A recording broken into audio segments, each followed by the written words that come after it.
Muli pong, hindi naman siguro talaga as mainit. O muli pong nagkontrahan yung mga pulis at saka yung member ni Kibuloy. Kasi naglagay po ang pulis ng mga poster. Okay? At inaalis po ng mga kampo ng mga tao ni Kibuloy. Yung poster na nakalagay doon yung wanted si Kibuloy. Kasi talagang hindi pa ho tapos itong isong ito. Tingnan nyo itong report na ito at Police posted wanted posters of fugitive televangelist Apollo Kibuloy and his co-accused on Saturday at the Kingdom of Jesus Christ in Davao City. The group's lawyers, however, argued police have no right to post anything on private property. Ayan, tinanggal nila. Binaklas. Binaklas. Binaklas po yung poster na nakalagay wanted. The clear intention there is not to inform. Why? Because all members here know that Pastor Apollo Kibuloy has a warrant of arrest. It was designed to harass, not to inform. So it was designed... Ayan ho yung laging sinasabi nitong kampo ni Kibuloy, yung abogado at saka yung mga member. Ako nagtataka naman, matagal na po akong nagbabantay sa mga court hearing o proseso ng paghahanap ng katarungan, rule of law ng mga nakarang administration pa. Ang abogado dapat nagko-concentrate dun sa kaso pag sila'y nasa korte na o dalhin sa korte ang issue. Ay itong abogado ni Kibuloy, masyado siyang maingay sa media, mahilig sa interview. At lagi niyang ang sinasabi ay yung illegal, harassment na ginagawa ng PNP. Ba't hindi mo dalhin sa korte ang usapin yan? Questionin mo before Supreme Court o kung saan mga higher authority ang legality ng warrant of arrest. Questionin nyo ang galaw ng mga pulis. Yun na yung trabaho ng abogado. Hindi yung puro press conference, puro batikos ang ginagawa. Ako ang tingin ko, dapat ang abogado, mas mahaba ang panahon, oras, sa pagkukonsentrate kung ano ang depensa dun sa kaso ng kanyang kliyente. Para pagdating sa korte, nakakonsentrate siya, alamin. Ibig sabihin, yung mga abogado tumutok sa legal na issue. Yung issue ng warrant of arrest, issue na ginagawa ng police, actually, hindi na yan dapat pinagkakabalahan ng kailang mga abogado.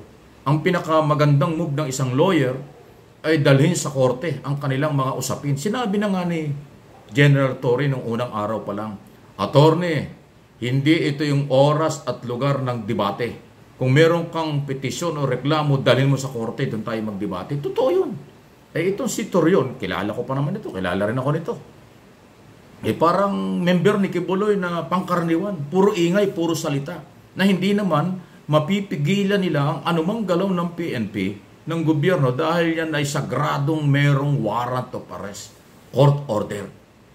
Palagay ko, kung magkukonsentrate yung mga abogado nila sa korte, mas kakaroon ng linaw yan.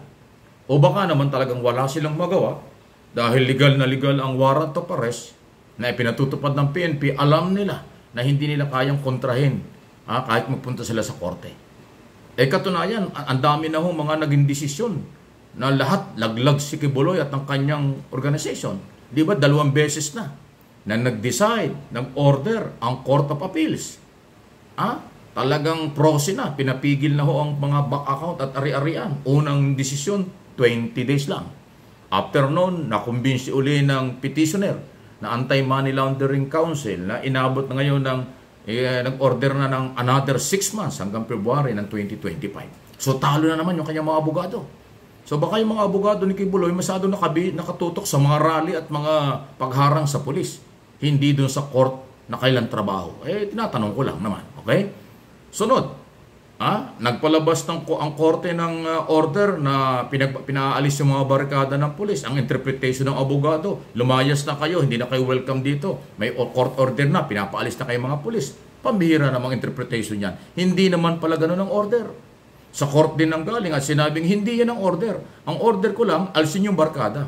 Hindi ko ino-order, hindi ko sinasabi, illegal yung warrant of arrest at huwag ipatupad yung warrant of arrest. Naloko na. Sablay pati interpretation.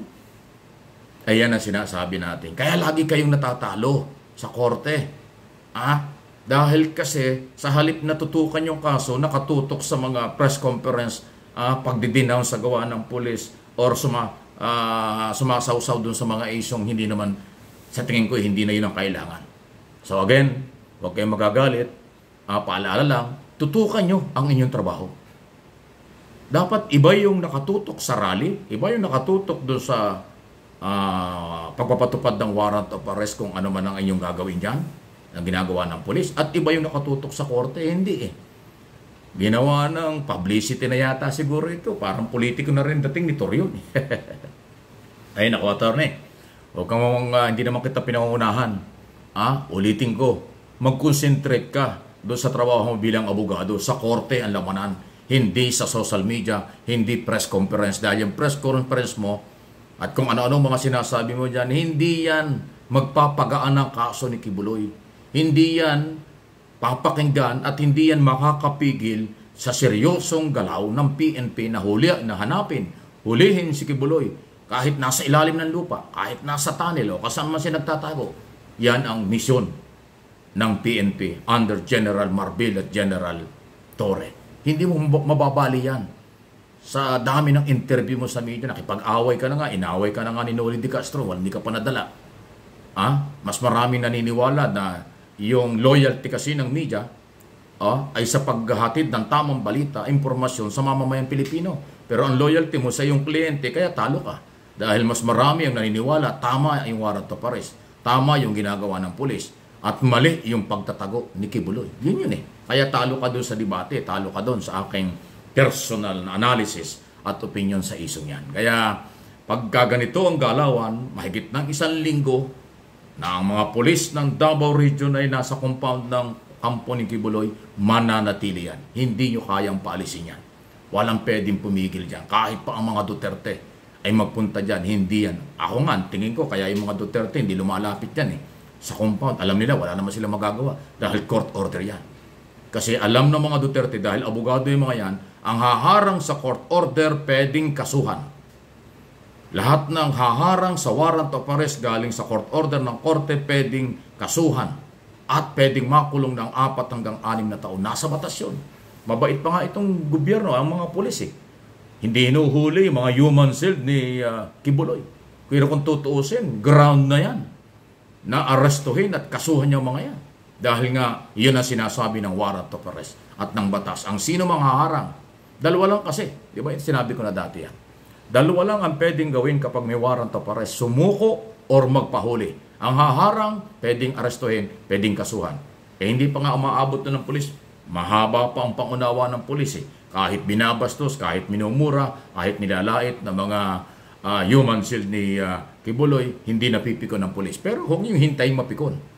Dahil lahat ng tao ay pwedeng mapikon kapag sobra na ang inyong pambabastos at panlalait sa law enforcement agency na nagpapatupad ng mga batas dito sa bansa. Please like ang aking mga video at huwag kayong makalimot dun sa hindi pa, follow and subscribe. Especially dito sa MA Pinoy TV at itong channel na ito, Mike Abe Opinions.